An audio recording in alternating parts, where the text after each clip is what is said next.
FinTech Chatter, the conversations FinTech leaders actually listen to, presented by Tier 1 People, Executive Search for FinTech. Hello and welcome to FinTech Chatter, the podcast where I talk to industry leaders about their journey and reveal their secrets to success. I'm Dexter Cousins, your host and the founder of Tier 1 People, an executive search firm that works exclusively in FinTech to find the 1% of talent who redefine what's possible. For the past decade, I've been helping founders like today's guest hire the leadership talent who turn startups into billion-dollar companies. So if you're looking for that unicorn talent who can transform your business, then start at tier1people.com. Now, on to today's guest. Andy Taylor is the CEO and founder of Stakk. They're an embedded finance solution that's been on an absolute tear this last 12 months. They've brought on clients including Robinhood and T-Mobile, and Andy's here to talk to me about their latest acquisition. Many of you will know Andy as one of the OGs of FinTech, as co-founder of the original peer-to-peer lender, SocietyOne. Andy, great to have you back, and congrats. Thank you for having me. It's been a while. It has been a while, yeah. Well, mate, it is absolutely fantastic to have you back on. I know we talked about doing this a little earlier this year, and he kind of asked me to hold off because something kind of big might be happening. Do you want to maybe, I guess, first of all, tell us a little bit about Stakk and then some of the news that you've got to share? Yeah, sure. Well, look, Stakk, for those of you who have followed the journey, when we pivoted the business early last year, I think with the rising interest rates and the real shift in investor sentiment on profitability and sustained revenue growth, we really wanted to go and sweat the asset that we built on the technology side to effectively white label and embed services with more established enterprises, specifically in the fintech space, as well as the banking space. But what I'll go into is we broaden that out now to more sort of core regulated industries that can benefit off this technology. And I think as we've gone along and really tried to focus on our core strength and where we see the pocket of opportunity, we've really evolved the Stakk solution now to really becoming an embedded trust platform that really helps programs combat fraud. And as we've seen exponentially in the last 12 months, the rise of AI and what that means in terms of empowering fraudsters, the problem is becoming insurmountable for a lot of these big programs on how you can combat that fraud, fighting AI with AI. So, I think we found our sweet spot, and we're getting a lot of good traction now and compounded growth off the back of that. And I guess this acquisition was a key catalyst for us now to take this to a whole nother level, because ultimately it's a data game, and this acquisition of ParaScript was predominantly about buying a pool of data, rich data that can help us, drive forward the competitive nature of the model that we're building and reinforce the moat. But also gives us substantial revenue and profitability now, puts us in a whole other league, which is fantastic. Yeah, so it's been a success, and on off as Douugh. But tell me a bit more about how this pivot came about. Well, I think if you look back over the 10 years, I sort of split that 10 years into two halves, like a football game. I mean, two completely different worlds. When we were looking to bring Douugh to the market, capital was free.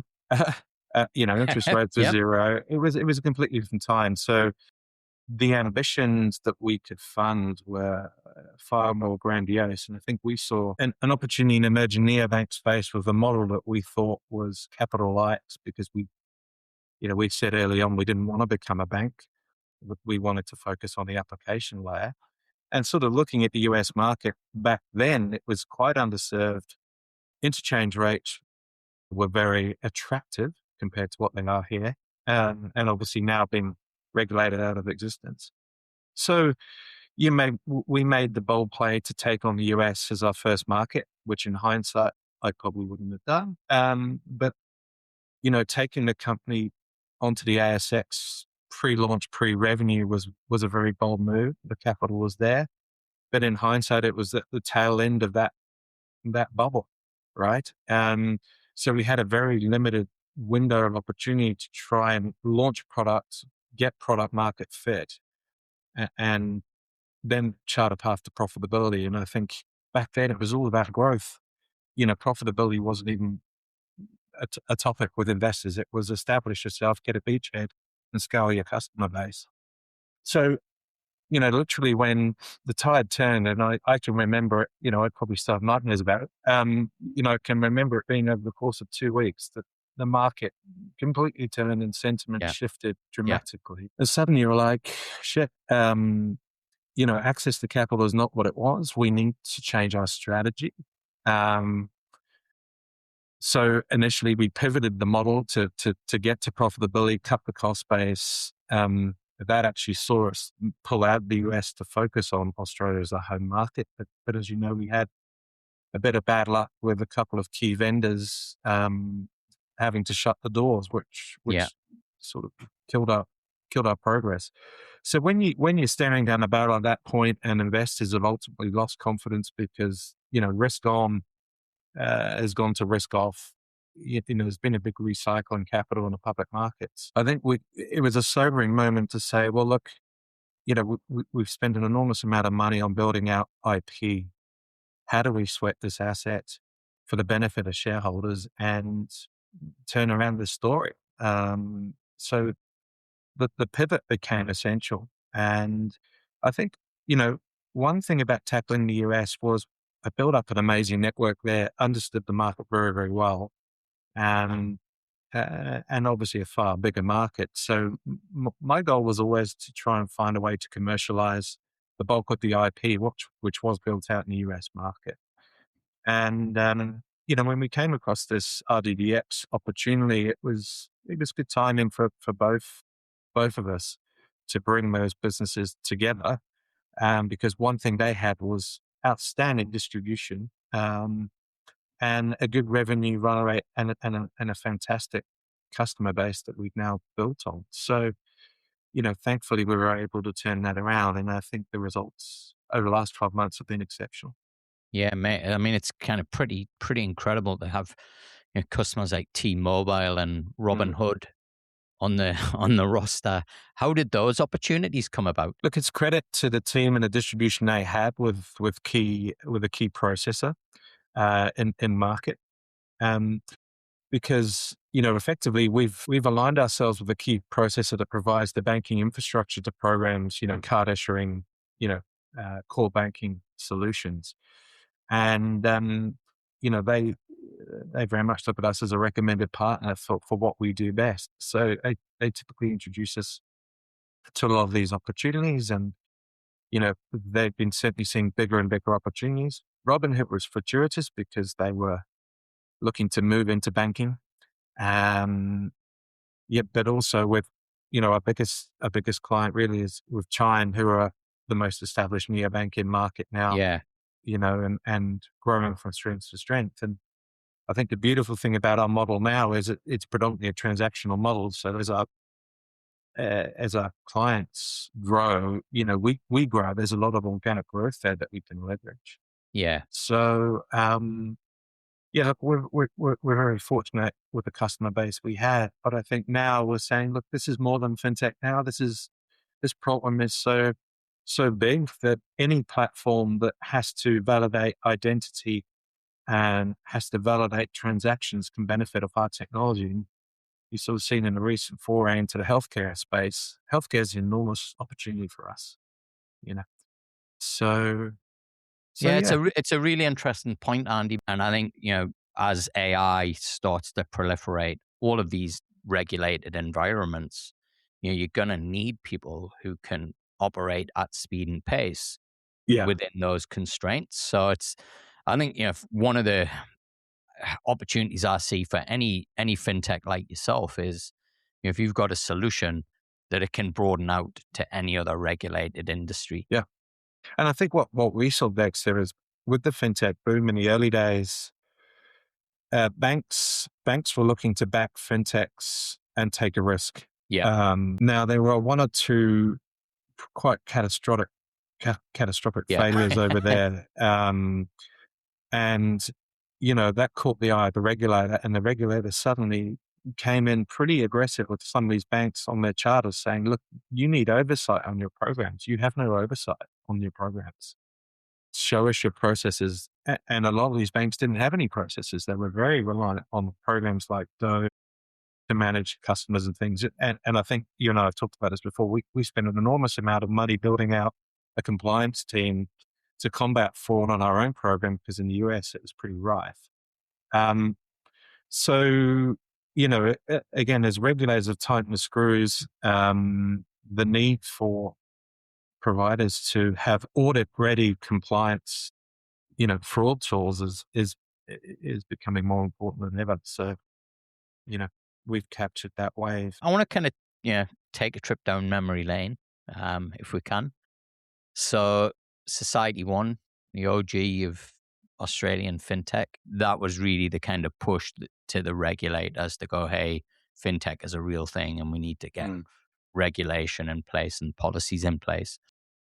Talk us through kind of those early days of fintech, how you got an idea like that off the ground and some of the challenges that were facing you coming into something that was as nascent as fintech in Australia in like 2012. Well, it was enormously challenging. I mean, the idea for SocietyOne, we were in New Zealand back in the day. This is 2006, 2007. And I think the idea for SocietyOne really came in the advent of what we call Web 2.0, or, when social media was coming into mainstream.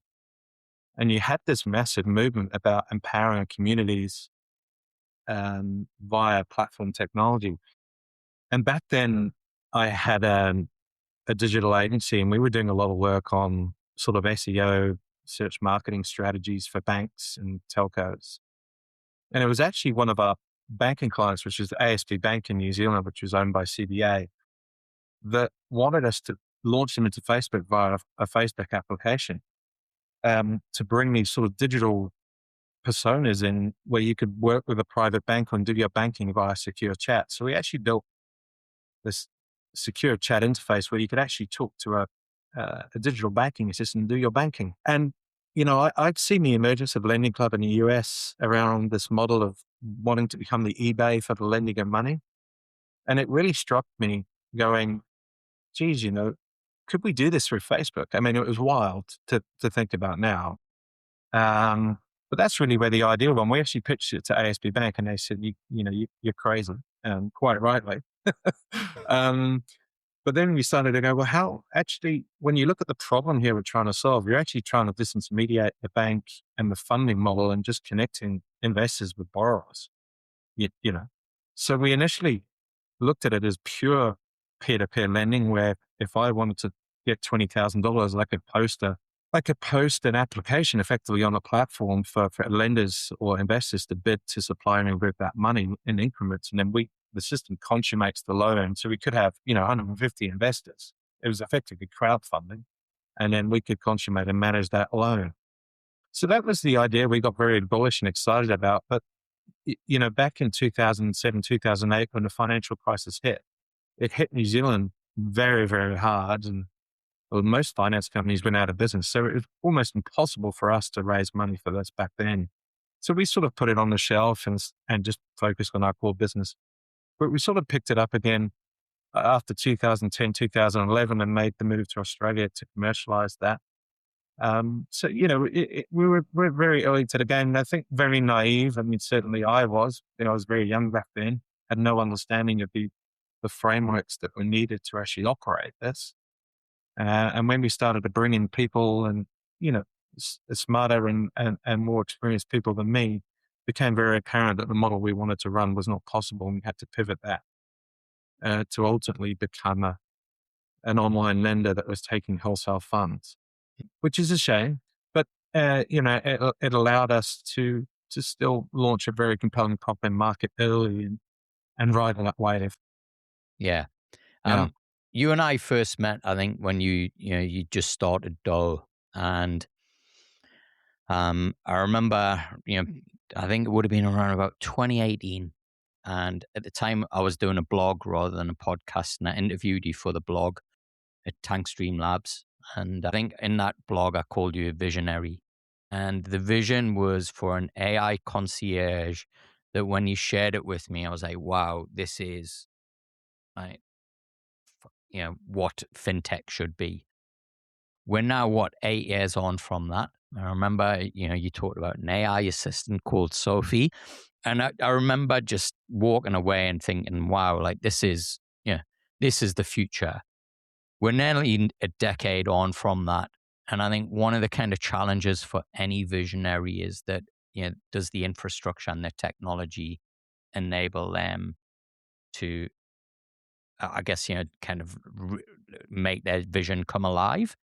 Where do you think we're at now in terms of AI and that original vision? And do you think that it's something that, is now possible? Yes, is the answer. And I think, again, I typically find I'm too early on things and naive to how, things need to actually, the underlying engine needs to be built to achieve that goal. And I think two things I underestimated was obviously LLMs weren't a thing back then. Access to the data was hard because CDR didn't really exist. It was still screen scraping. Structured data was very hard to come by.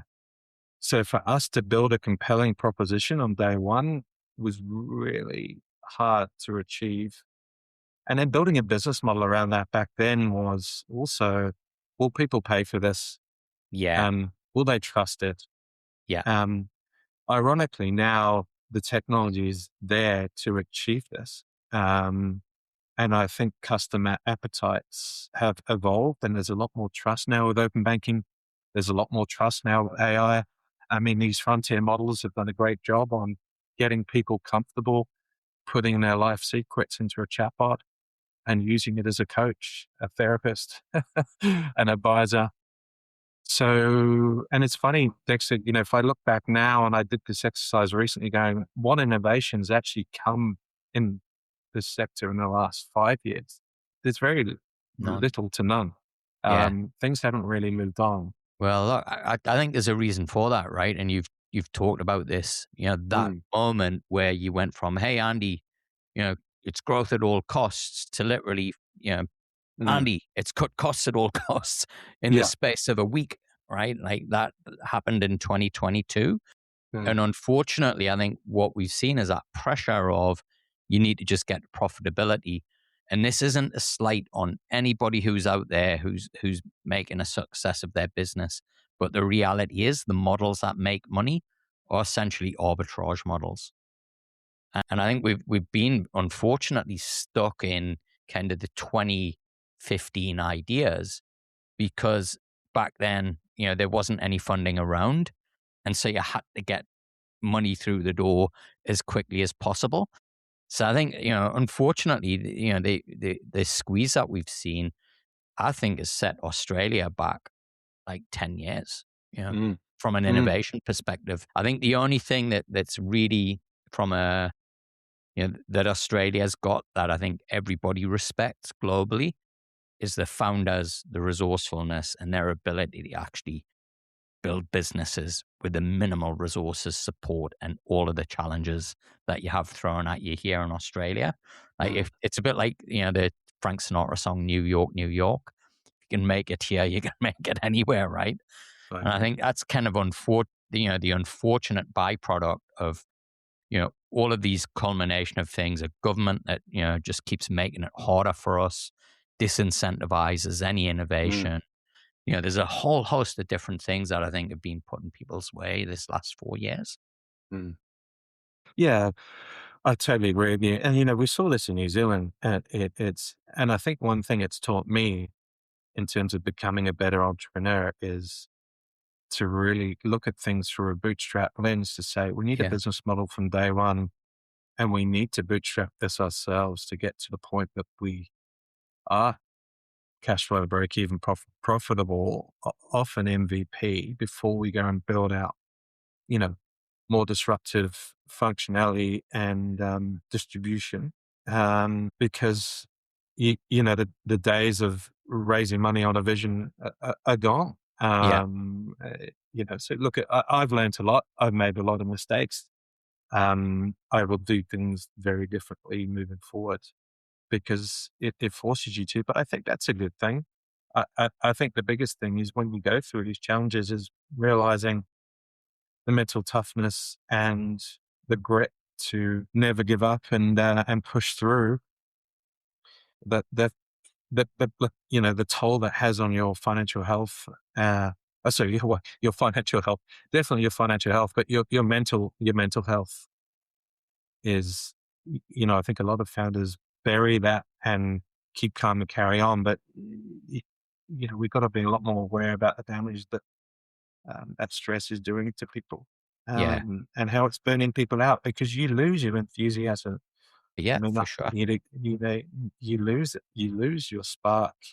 You lose your confidence, and it becomes a grind. And suddenly you're going, "What am I doing? Why did I start this?" It's not the vision I had. Anyway, it's a journey, right? Yeah, it is. It is. It's interesting though, kind of you sharing this, Andy, because if I look at, we're talking about something that got me really excited and you really excited, and yet it doesn't get investors excited.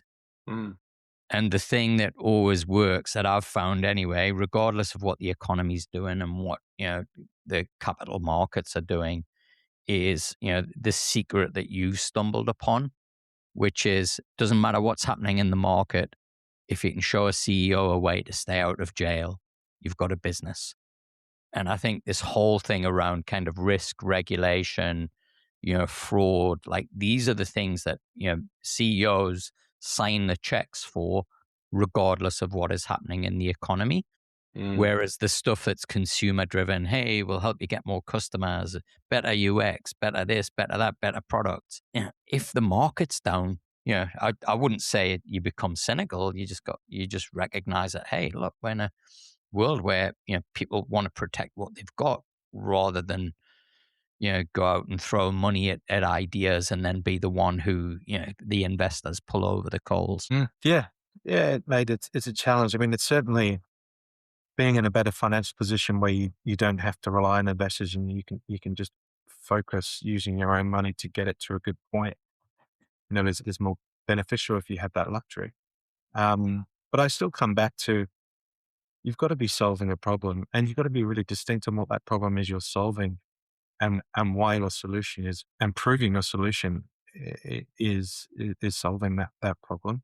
And if I come back to my core thesis, which I'm still quite passionate about, which is how do you help everyday people manage their money and grow their wealth and democratize that access, because it's not about ETFs and diversification. When you actually look at it, it's not about um, setting up budgets and trying to stick to them, because that doesn't work.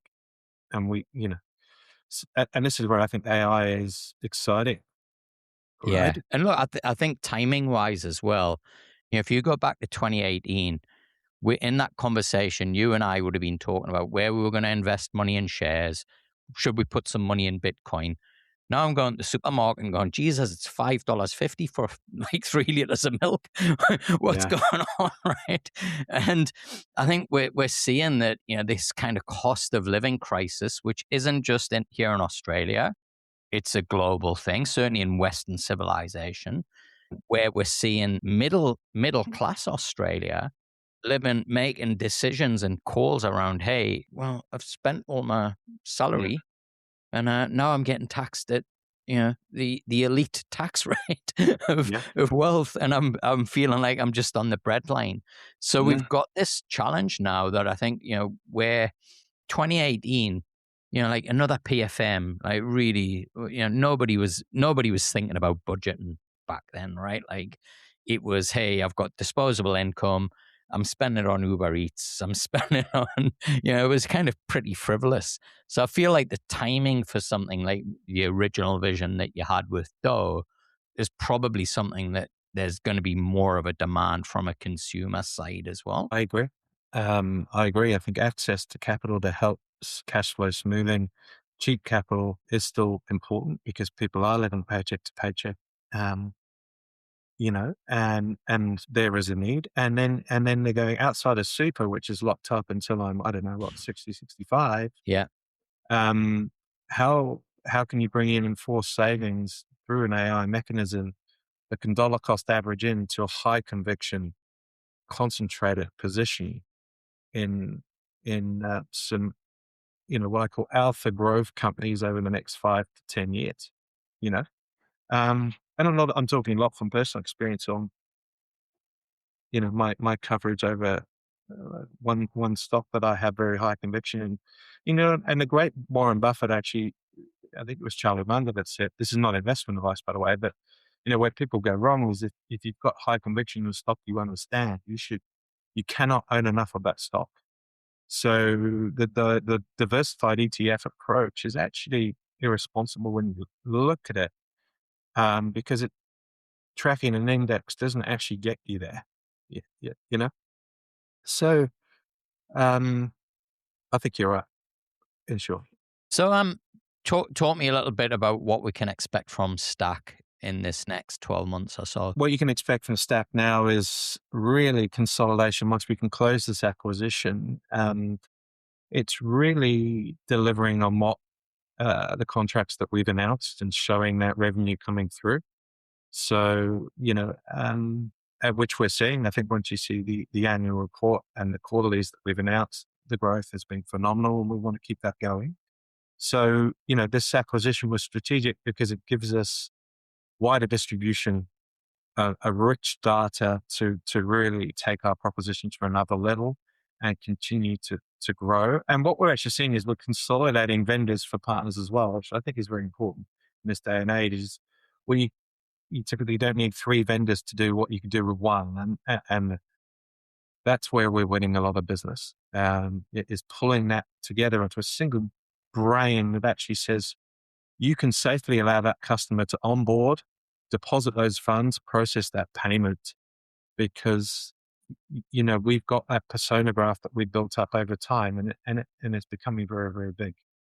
So whilst we talk about AI, ours is predominantly a machine learning based proposition that has grown and evolved. We're not using LLM specifically in that model, but we're pulling from all these different programs into a single anonymized database that allows us to make a much better decision for a program, which, we're talking about delivering 99.99% accuracy, which, when you're looking at half a basis point at the level that some of these programs are operating, that's a lot of money in fraud. That's a lot of money. That moves the needle. So that's really what we said, look, run with our model because we can deliver you greater accuracy, which will save you money on the bottom line. Yeah.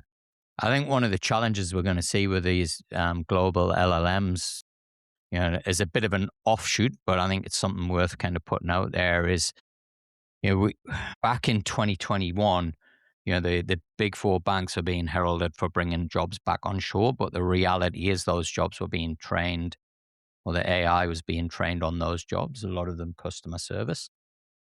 We're now seeing this proliferation of, and encouraged token spend of businesses that are literally giving their IP to these LLMs and their whole operating system to LLMs, which you have to look at that and go as a CEO, what's your responsibility to shareholders? And you're just giving away the sovereignty of your business to an LLM where there's no copyright infringement laws in place. I think people are, isn't it? I mean, companies are realizing this very quickly that, and on-prem is becoming a trend again. It's going, I can't. Mate, I think I'm going to be hiring IT managers again to manage servers in offices. Yeah, I mean, why would you give your data to Claude and OpenAI when they can just turn around in a heartbeat and destroy your business? I mean, there's a lot of conversation about that right now. Yes. I think it's one of the advantages FinTech has is regulation is a moat. And whilst AI might be a really good tool to help improve with compliance and things like regulation, the challenge that I'm seeing, Andy, is it's finding the people who understand all the gray areas, right? And there's a million shades of gray, and we've got all these emerging technologies coming out, and crypto and everything else, where we don't have any regulations in place.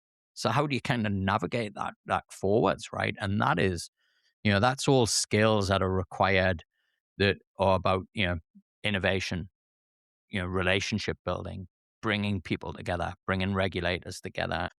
Well, that's what a founder does, right? Like say, yeah. Yeah. And so I think we've got an opportunity. My belief, anyway, is there's an opportunity here that there will be I think, a bit of a washout from the major LLMs, and it'll give opportunities for people to work in partnership with organizations to help them build that capability for themselves. I agree. I think with the rise of open source models now, they're pretty good. Yeah. So I think it'd be really interesting now is if the US government does take an equity position in some of these frontier models, and what that means, because I guess they're going for regulatory capture. They're trying to enforce duopoly positions to lock out competitors. It's fascinating to watch. Yeah. So Yeah, mate. we'll fi- It's World War III, right? But not as we mm, kind of thought it would be. We thought, mm, growing up in the 80s, when we were teenagers, mate, like World War III was nuclear holocaust, right? Like, and yeah, it's all being wiped out. Now it's a very, very different thing, where it's a technology war. And I think I don't think there's yeah. anybody in Australia who isn't suspecting that Telstra's outages and is a software bug, isn't something a little more sinister. You got to think, and then you got Starlink Mobile ready to go. Yeah, Yeah, exactly. that solves that problem. Yeah. So yeah, mate, it's fascinating time. It's hard. It's hard to I don't think I've ever seen since I've been alive something that is moving so fluidly, so quickly that it's hard to plan. It's hard. It's hard to know which way to go. Um, it's almost take a step back and just watch it play out. You know. Yeah, mate. I think this is where, you mentioned Charlie Munger before, and Mm, I think you kind of have to, go, okay, like, what are the fundamentals? mm, And the fundamentals are like time, right? and I think if you look at any innovation, I go back to when I was a youngster, where entertainment on demand was a cassette deck and a black and white portable TV, yeah. a computer that took 20 minutes to load a game. And now I look at my kids and they've got anything on demand 24/7 at the, in an instant.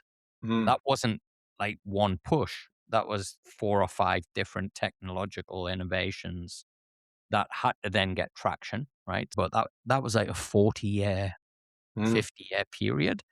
yeah. We saw kind of computers come into the workplace, the digitization of analog kind of processes.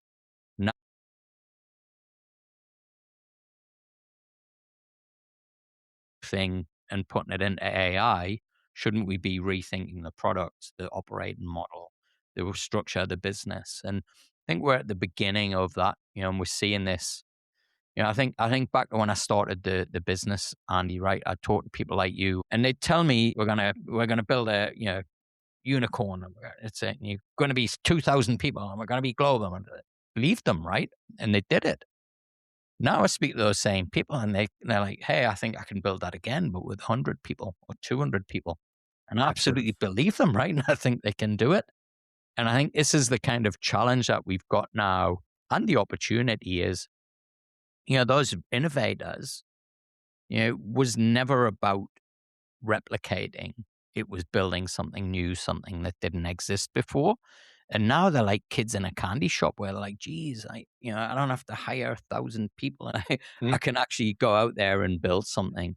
And mm, I don't need to go and raise money, right? And I don't have to do a pitch deck. I can have conviction in my idea and build a prototype and have it out in a weekend. mm. And so I think we're at this point now where, we've never been more empowered as a civilization, but yet at the same time, there's never been so much fear around change as well. I totally agree. Yeah. It's exciting. It's daunting. and even raising children. I've got two girls, Yeah. 10 and 12. And, we're homeschooling them right now. And the whole philosophy in education, how you get your kids ready for this world. I mean, it's everything's getting turned on its head. Before we wrap up, I mean, you've obviously been through the ringer. It's not your first rodeo. What's your advice for anybody out there right now who's a founder who might be kind of, struggling? Particularly we've had this budget announcement, which, to be honest, I think a lot of people that I've spoken to have just gone, "What's the point? Like, why am I doing this?" What words of encouragement would you give people, and advice as to, how to keep going and kind of overcome the adversity? Look, it's tough because whilst I want to be pro-Australia, I think it's very hard to do business in Australia. And I think if you're a young founder, I would encourage you to move.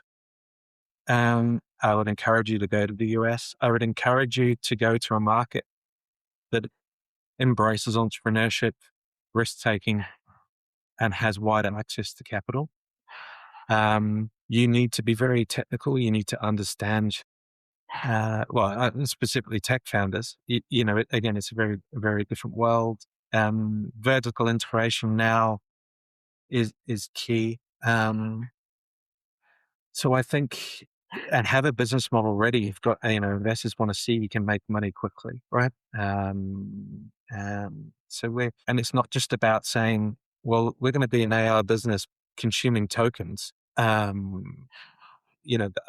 think that model is, I don't know if that bubble's burst, but it will, right? Because the cost of consuming those tokens, yes, it's coming down for sure. They will become commoditized, but I think that's tricky as well. So, ultimately, I think it's the mental strength and toughness to have conviction in what we're doing, because that's what gets you out of bed every morning to keep going. And you have to be the leader. You have to inspire everybody else in your team. You can never be seen to be showing that weakness. It's really hard. It takes its toll.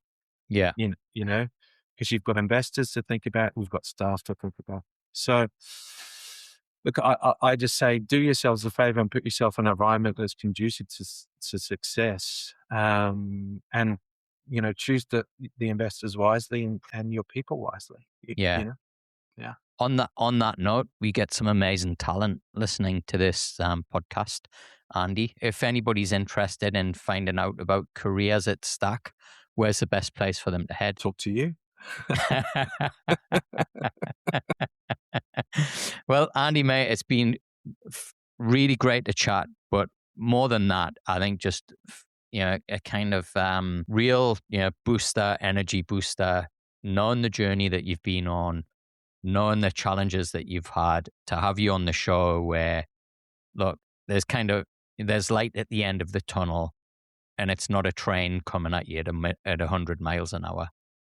So I think it's great to have you on to share the story, but also, look, this isn't something that's just an overnight success. It's been that 10-year overnight success and a lot of pivots and challenges along the way.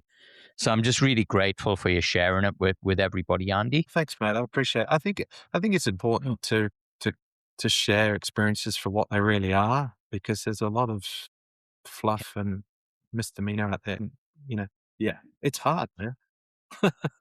No, it's been a pleasure. Well, thank you. Thank you very much. Great to have you. As You too, always, mate. folks, you can catch up with me on LinkedIn and X. If you're new to the show, make sure you give us a like and subscribe if you're watching on YouTube. And if you're on Spotify or Apple, give us a review. It really does help me spread the word about great Aussie founders like Andy and great Aussie fintechs like Stakk. Until the next episode, keep well